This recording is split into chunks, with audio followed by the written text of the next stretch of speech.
Programa Fora da Curva. Jornalismo, crítica e diversidade.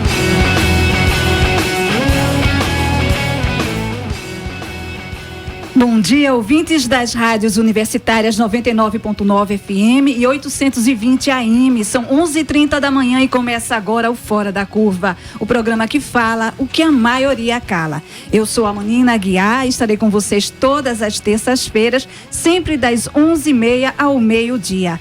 O nosso programa Fora da Curva vai ao ar de segunda a sexta, aqui na sua Universitária FM, com retransmissão pela Universitária AM. Você também pode acompanhar ao vivo pelo facebook.com/programa Fora da Curva, pela página da Marco Zero Conteúdo e pelo Facebook/Universitária 99.9. Lembrando que o nosso programa vai ser retransmitido, viu? Aqui pela Universitária FM 99.9 às 10 horas da noite de hoje. O Brasil é o país com o maior número de jovens no Cone Sul. Quase metade desta população sobrevive com até meio salário mínimo. Além disso, os jovens enfrentam ainda sérios problemas de acesso à educação, saúde, ao lazer e à segurança. O Estatuto da Juventude, lei que foi sancionada em agosto de 2013, orienta que o Estado brasileiro deve trabalhar pela promoção da autonomia e emancipação dos jovens, pela valorização e promoção da participação social e política de forma direta e por meio de suas representações, na promoção da criatividade e da participação no desenvolvimento do país, e deve reconhecer o jovem como sujeito de direitos universais, geracionais e singulares. Além disso, deve promover o bem-estar, a experimentação e o desenvolvimento integral de cada jovem. Mas até que ponto o Estatuto está sendo respeitado? No programa de hoje, a gente quer saber quais são os direitos dos jovens. Para responder esta e outras perguntas, nós convidamos o historiador, assessor da ONG Diaconia e conselheiro do Conselho Municipal de Políticas Públicas de Juventude do Recife, Joselito Costa. Bom dia. Bom dia, Manina. Bom dia, Miguel. É um prazer estar aqui com vocês hoje nessa manhã. Prazer é todo nosso, viu? E também a Jéssica Vanessa, do Fórum de Juventudes de Pernambuco, que vem contribuir mais uma vez com o nosso programa Fora da Curva. Seja bem-vinda. Bom dia, primeiramente, Liberte Rafael Braga. É um prazer estar aqui de novo, representando o FOJUP. E vamos nessa. E também conosco aqui na nossa bancada, o nosso companheiro, Sérgio Miguel, da Marco Zero Conteúdo. Diga lá, Sérgio. Olá. Bom dia a todos, é um prazer estar aqui.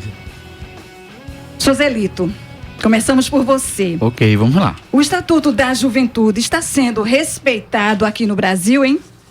Então, Manina, é importante dizer que o Estatuto ele é uma conquista assim, de muitos anos das juventudes brasileiras. Começou a se discutir a juventude como um segmento específico, né, dentro da sociedade, que demandava políticas públicas específicas na década de 90. Então, você ter aí mais de 10 anos de discussão para ter um estatuto só, como é que se diz, votado, né, e sancionado em 2003, são mais de 20 anos de discussão. E aí a gente entende que o estatuto, né, não está sendo efetivado na prática, né, para a vida dos jovens brasileiros. Porque os jovens ainda sofrem com a falta de emprego, com os subempregos. Os jovens são silenciados, são assassinados nas comunidades, na periferia, sobretudo os jovens negros e negras, né? A juventude do campo, né, campesina, tem sofrido com as faltas de oportunidades, com políticas públicas que pudessem permitir à juventude escolher se permanece no seu território ou se vai em busca de outras oportunidades, né, em outros territórios. A juventude quer produzir cultura, quer que sua cultura seja valorizada, seja disseminada, né? A juventude quer produzir comunicação, consumir o conteúdo, quer produzir, né, uma comunicação que possa ser um instrumento de denúncia, de reivindicação. Então a gente analisa assim, de aspectos mais gerais que o Estatuto ele é um avanço, né, concreto, mas ele ainda precisa de fato, né, de uma caminhada longa para poder ele ser efetivado, né? Eu ouso dizer sempre que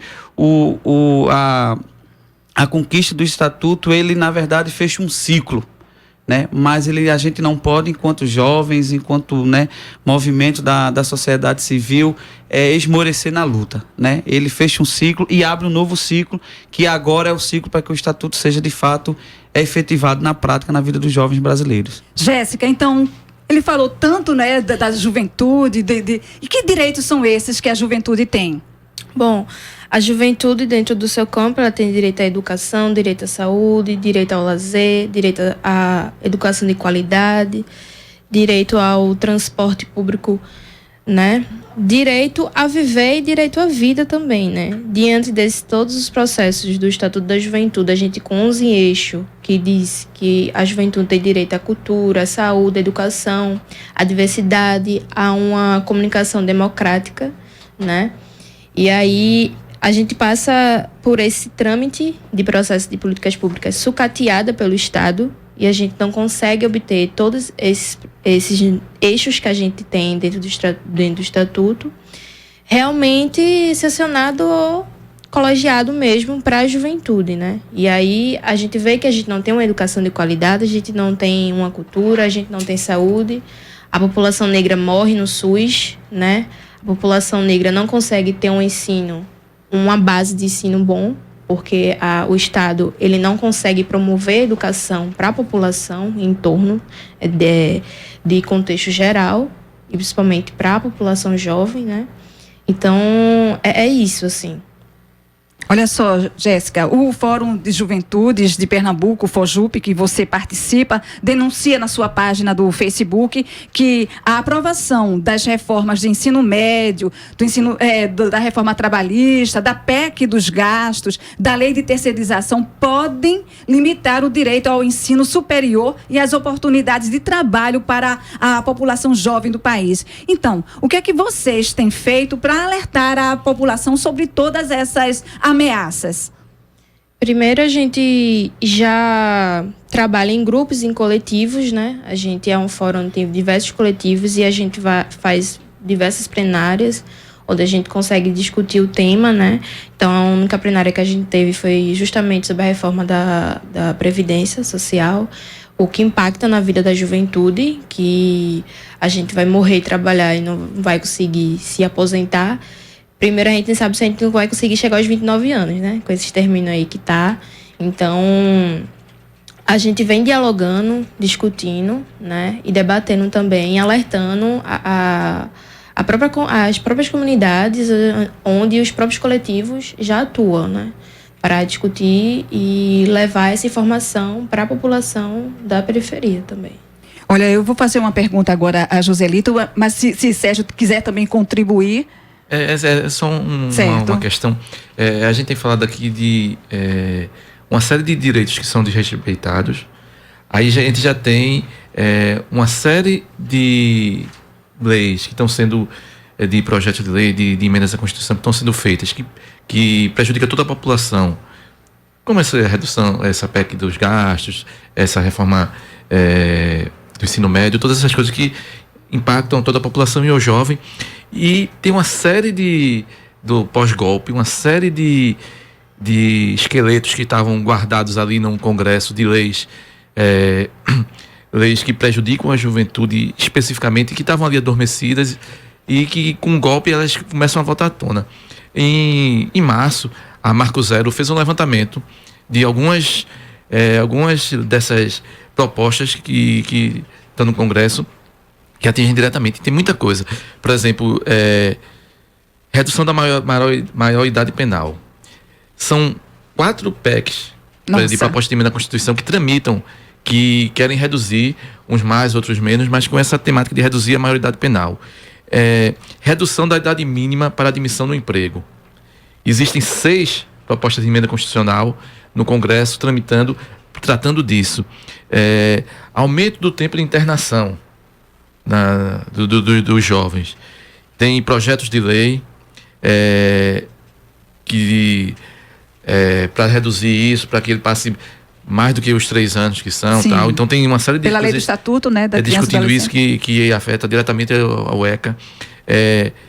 Existe, por incrível que pareça, até permitindo a divulgação de imagens de crianças e adolescentes em situação infracional, que era uma coisa que afeta diretamente a mídia, que isso já vinha há algum tempo, já tirando esses problemas policialescos que tem, mas a mídia como um todo, a mídia tradicional, Sim. já superou essa parte de botar imagens de fotos de jovens Com em situação, tarjetas pretas situação ali infracional, Sim. situação constrangedora. E tem projetos de lei que querem Retornar isso. tornar isso possível, tal. Então existe uma série de coisas na esteira do golpe aí que ameaçam, mas ainda não basta. O que é desrespeitado, o que afeta toda a população, ainda tem mais essas coisas específicas. Então é preciso estar muito atento a isso. E o mais grave, ou tão grave quanto, é que isso tramita ali silenciosamente, sem a mídia estar cobrindo, sem a mídia tradicional estar cobrindo, e quando a gente vê, a gente é surpreendido com essas coisas. E assim, rapidamente interagindo com o Miguel, e o interessante é que pouca gente sabe e pouca gente vai à busca dessa informação, que todas essas reformas, todas essas emendas, elas são arquitetadas, né? Orquestradas, e uma coisa influencia a outra. Aí quando a gente vai falar da reforma do ensino médio, a reforma trabalhista e a reforma da Previdência, você vai cada vez mais, você coloca o jovem nesse lugar de mão de obra, de produtor, né? Você tem que produzir. Então, a reforma do ensino médio, o jovem tem muita necessidade do lance da qualificação profissional e do acesso à renda, porque tem a ver com suas expectativas, tem a ver com bem de consumo, tem a ver com seu projeto de vida a curto, médio e longo prazo, tem a ver com sua autonomia.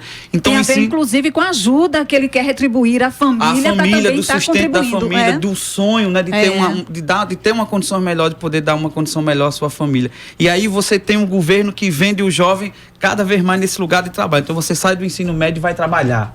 Aí você tem uma reforma da Previdência que diz que você tem que trabalhar cada vez mais cedo. Aí o jovem, eu quero gerar renda. Eu posso sair do ensino médio, posso trabalhar. Né? Então isso é bom para mim. É bom para mim. Olha Então só. eu me aposentar, eu preciso trabalhar cedo. Então esse é o melhor caminho. Então esse é o melhor governo. Mas não sabe ele, a juventude, que aí o governo está tirando da juventude brasileira o direito do pensar, do questionar, do refletir, porque é o pensar e o refletir que faz a transformação política no país. Então essas reformas é um perigo. Por isso que todos nós somos contra todas essas reformas. E mesmo na lógica do mercado, de ganhar dinheiro, de subir na vida, em tese, isso também é ruim. A médio e longo prazo, porque ali, à medida que você não estuda, que você não possibilita você se desenvolver, você está condenado a quase uma instituição de um regime de castas, que você não pode impedir. Até desse ponto de vista, tirando essa questão mais da questão do aprendizado, de você ter ideias, é condenar você a trabalhar. Olha só, gente, eu trago, infelizmente, mais dados terríveis. Pernambuco é o estado que mais mata a população LGBT no Brasil, inclusive a população LGBT jovem. Possui altos índices de feminicídios, assassinatos de travestis e pessoas trans. Além disso, faltam políticas públicas para a juventude do campo. Então, o que fazer, Joselito, diante dessa realidade? Então, essa é uma realidade dura e cruel que as juventudes têm vivido. E aí, assim, se o Estatuto da Juventude, no seu artigo 17, de fato, né, essa política, né, fosse implementada, a gente viveria uma outra realidade, né? O artigo 17 diz assim: o jovem tem direito à diversidade, à igualdade de direitos e oportunidade e não será discriminado por motivo de etnia, raça, cor de pele, cultura, origem, identidade ou sexo, né? E orientação sexual, idioma ou religião. Então, a juventude ela é muito ousada e ela assume a sua identidade. Seja a sua identidade religiosa, seja a sua orientação sexual. E assumir isso perante uma sociedade preconceituosa, excludente, né, que oprime as minorias, a juventude termina sofrendo. Então, tem muitos jovens, né, trans, lésbicas, gays, que estão sendo assassinados só pelo fato de assumir a sua identidade como jovem. Mas a sociedade e o Estado precisam entender que o jovem tem o direito de assumir e vivenciar integralmente a sua identidade. Jéssica, essa é também uma das bandeiras do FOJUP? Claro que sim. A gente, dentro do fórum, a gente tem a juventude diversa, né? A gente tem juventude indígena, quilombola, povo tradicional, dentro do campo. Então, essa preocupação que a gente tem contra também a mortalidade de população LGBT, é um processo já que a gente vem debatendo há muito tempo. A gente teve agora a votação por conselho LGBT, que foi uma palhaçada dentro da Câmara dos Vereadores. Quem tomou conta do processo foi Michelle Collins. Então, assim, como é que a gente vai discutir uma coisa diversa se ela não respeita respeita a diversidade, não respeita a população que está, né?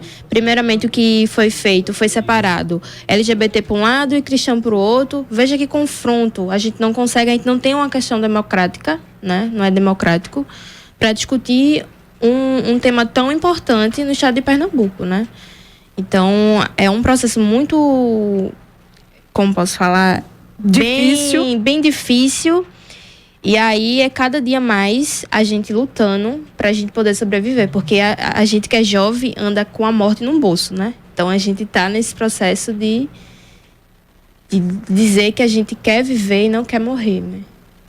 Essas discussões você acompanha na Universitária, a nossa rádio pública.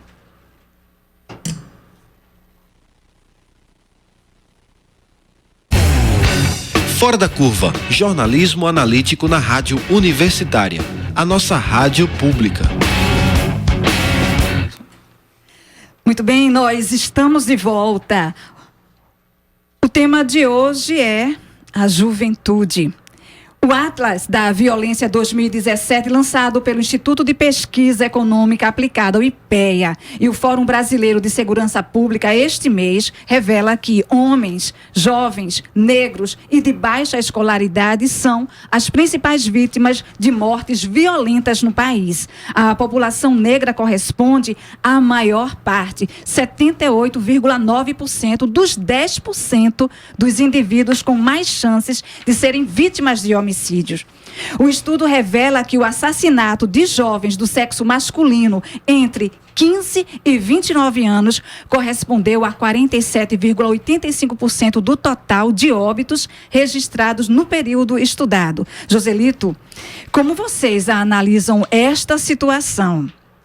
Eu poderia analisar a partir de dois aspectos, né? Sobretudo desse campo mais político.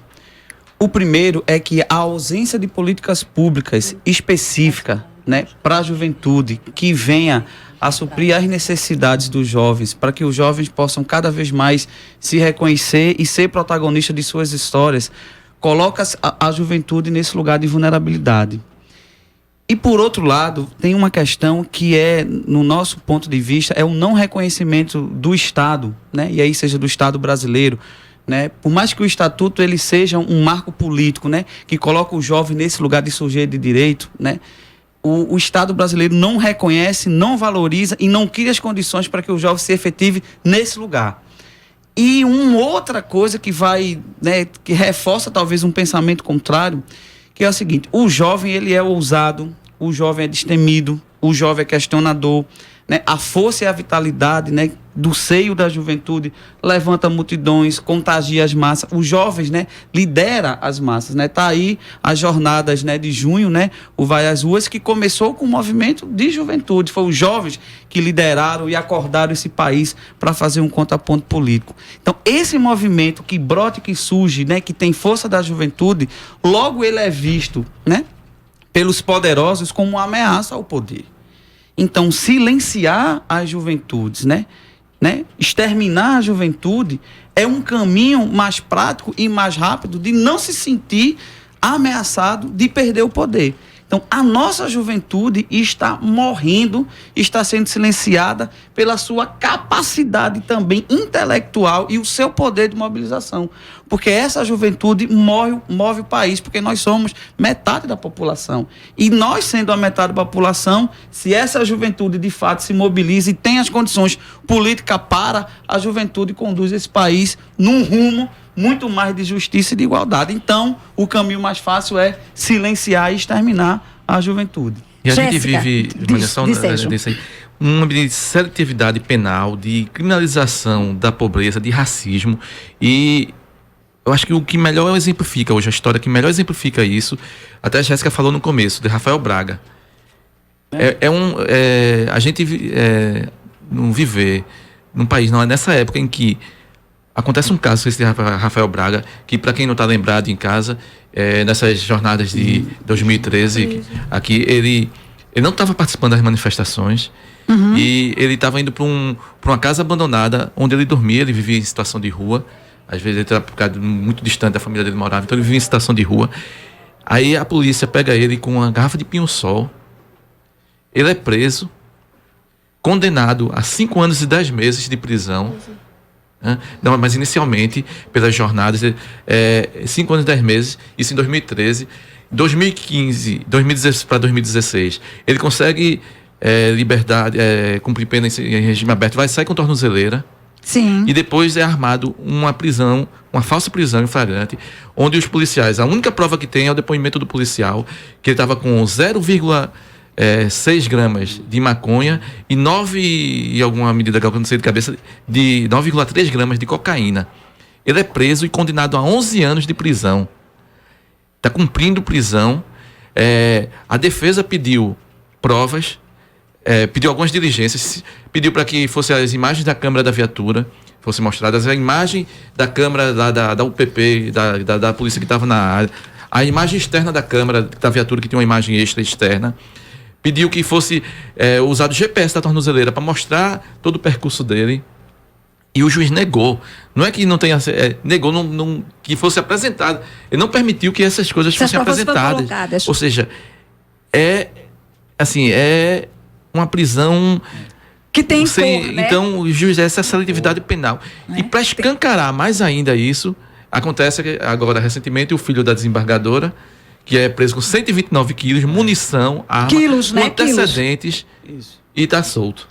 Então, isso é a imagem crua da seletividade penal, da criminalização da pobreza e do racismo da sociedade que a gente vive. E que gera esses milhões de milhares de mortos, desse extermínio dessa juventude negra. E esse exemplo que Miguel traz, é importante dizer que tudo isso, né, que o Estado fez com Rafael, né, isso aí é uma questão política para dizer para as diferentes juventudes assim, isso é o que acontece, né, o que vai acontecer com as juventudes que ousarem ir contra o Estado. Né? Então é uma forma de, um exemplo, né, dizer assim, isso pode acontecer com qualquer um que se levantar contra o Estado. Eu queria até falar com a Jéssica, porque foi feita, né, recentemente, a gente vai falar daqui a pouquinho, mas antecipando o ato, né, que ocorreu no dia 11, lá também, muito dessa realidade do jovem negro aqui no estado de Pernambuco foi colocado. Eu queria que você também se reportasse a isso, a essa fala dele enquanto Rafael Braga e também os assassinatos que acontecem aqui no estado de Pernambuco, a exemplo do que foi morto lá pelo PM no Imbura.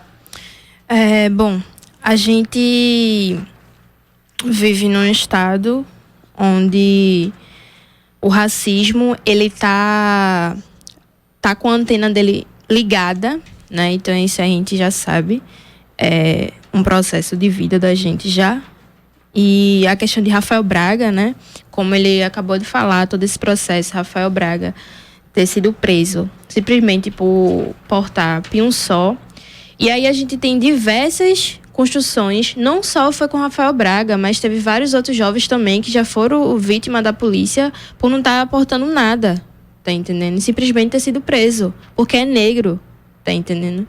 Então, é muito complicado a gente discutir a política e a formação desse Estado democrático se a população ela não tem voz, não tem direito, não tem um poder de viver dentro dessa sociedade capitalista, racista e machista que a gente vive, né? E sobre Rafael Braga, a gente passou uma semana, né, vendo que estava sendo cancelada a permanência dele, né, para ser julgada e nada. Então a gente tem 2 pontos, né?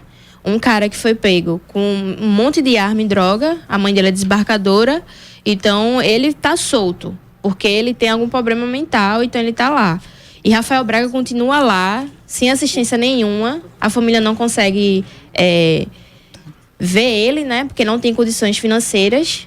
Então a gente perpassa também por esse processo racista nesse estado, né? E aí Bell Hooks, que é uma das filósofas que eu gosto muito, ela fala: a educação promove mudanças de mentalidade. Essas mudanças mexem na estrutura política. Os políticos não querem cidadãos que pensem, que critique. Bell Hooks, né? Eles não querem que a população nem critique, né? E também não tenha pensamentos provocatórios. Tem a juventude que está reagindo aí, é isso mas que a aí gente eles não vai ver sabem, também. aí eles não sabem que a juventude é que vai mudar esse país, a juventude que vai fazer essa revolução, né? Que tá botando a cara no sol e tá dizendo: a gente tá aqui, a gente vai mudar esse processo político que a gente tá vivendo, né? A gente não sabe como, mas a gente já tá na trajetória. Por isso que vocês estão aqui no programa Fora da Curva, porque a gente fala o que a maioria cala. Olha, quais são as maiores dificuldades enfrentadas pela juventude? Essa pergunta foi feita para alguns jovens e quem responde a ela é a estudante Gilmara Santana, ela da rede de cyberativistas negras e também do FOJUCA, Fórum de Juventudes do Cabo. Vamos ouvir? A maior dificuldade, né, do Estado de Pernambuco e da sociedade brasileira no modo geral é compreender o jovem como um sujeito político, né? A gente vê que as questões para a juventude muitas vezes não são construídas políticas públicas para a juventude, né? E quando é discutida essas políticas, a juventude não está incluída naquele processo, né, de deliberação, de questionamento. Então, a maior dificuldade hoje, além do direito de viver, é o Estado reconhecer a juventude como um sujeito político e ser convidado para as pautas, ser dialogado, entrado em comunicação com a juventude, que, para além de diversão, a juventude também quer discutir política, quer discutir políticas públicas. Então, acho que uma das maiores dificuldades do Estado hoje, da sociedade brasileira, é compreender o jovem como sujeito político.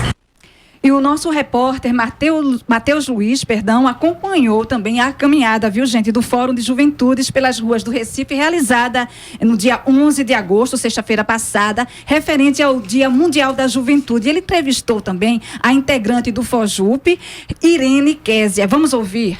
Qual a importância de um jovem empoderado, um jovem conhecedor dos seus direitos? Na atual conjuntura, você conhecer seus direitos é um meio de defesa contra a violência institucional que estamos vivendo, né? Conhecer nossos direitos é importante como defesa, mas também para poder disseminar aquela juventude que está chegando agora, que não sabe que espaço se encaixar. Então, o jovem empoderado pode mostrar e ampliar os horizontes para aquele jovem, e aquele jovem que já está na juventude há um tempo e não sabe que é jovem, poder chegar junto e conhecer. E através desse empoderamento, atingir o máximo de jovens possíveis. Não só em Pernambuco, mas eu acho que Nordeste e Brasil precisa de uma união para poder lidar com toda essa violência que a gente está vivendo. Muito bem, nós estamos chegando ao final do nosso programa e a gente gostaria de passar para Joselito fazer as considerações finais. Não, primeiro agradecer a oportunidade, o convite, foi um prazer, uma honra estar aqui com vocês, conversando, dialogando sobre as juventudes. Toda vez que o convite for feito, estaremos aqui. E queria só dizer uma coisa do direito das juventudes, o primeiro direito, que é o direito à participação social e política e representação juvenil, porque esse direito perpassa e compreende todos os outros, porque é participando, cobrando e dialogando que a juventude vai ter direito à educação, à cultura, à comunicação, ao esporte e ao lazer. E queria aproveitar a oportunidade também rapidinho para convidar todos e todas a estarem presentes num seminário do Conselho Municipal de Políticas Públicas de Juventude, que vai acontecer sexta-feira, dia 18, das 9 ao meio-dia. É um seminário que encerra a gestão atual do Conselho, no qual eu estou, enquanto diaconia, representando as organizações da sociedade civil. É um seminário onde vai ser a prestação de conta do Conselho, como um fruto de intervenção política na cidade do Recife, que tem como grande legado o Plano Municipal de Políticas Públicas da cidade do Recife. Muito obrigado, um beijo a todas e a todas. Obrigada, Joselito.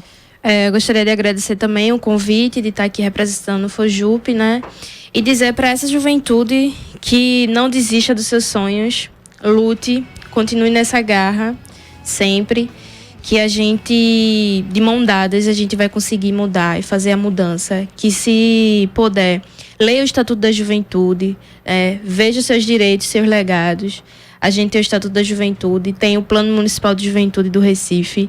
Então, se agarre com ele, porque é a nossa arma que a gente tem para a gente poder lutar e ter um Estado mais democrático. Muito obrigada, Jéssica Vanessa. E o programa de hoje vai ficando por aqui. Agradecemos a você, ouvinte, que acompanhou o nosso programa na última meia hora. O programa de hoje teve a produção de Daniel Lamir e Mariana Reis, do Terral Coletivo, de Sérgio Miguel, da Marco Zero Conteúdo, e de Iveson Henrique, estudante do curso de Rádio, TV e Internet da UFPE. Na coordenação, Ana Veloso, professora do Departamento de Comunicação Social da UFPE. Na apresentação, Manina Aguiar, do Centro das Mulheres do Cabo. Nos trabalhos técnicos, Marco Antônio. E também nas redes sociais, Júlia Maria e Milena Oliveira. Amanhã, você fica com a apresentação de Paula Reis com o tema Por que os quilombos estão ameaçados? Você pode rever e partilhar o programa de hoje através do link do facebook.com/programa Fora da Curva, pela página da Marco Zero Conteúdo ou escutando a retransmissão aqui pela nossa rádio pública às 10 horas da noite de hoje. Fora da Curva, seu programa de jornalismo, crítica e diversidade. Aqui a gente fala o que a maioria cala. Boa tarde.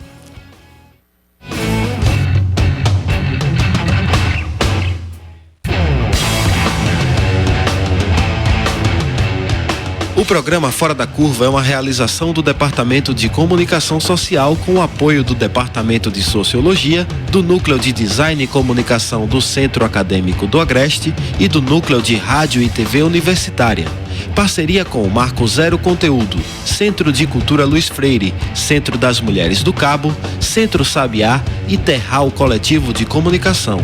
Esse programa fica disponível nas nossas redes sociais, na nossa página do Facebook, no canal do YouTube e no Mixcloud.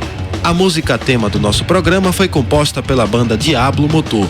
Programa Fora da Curva. A gente fala o que a maioria cala.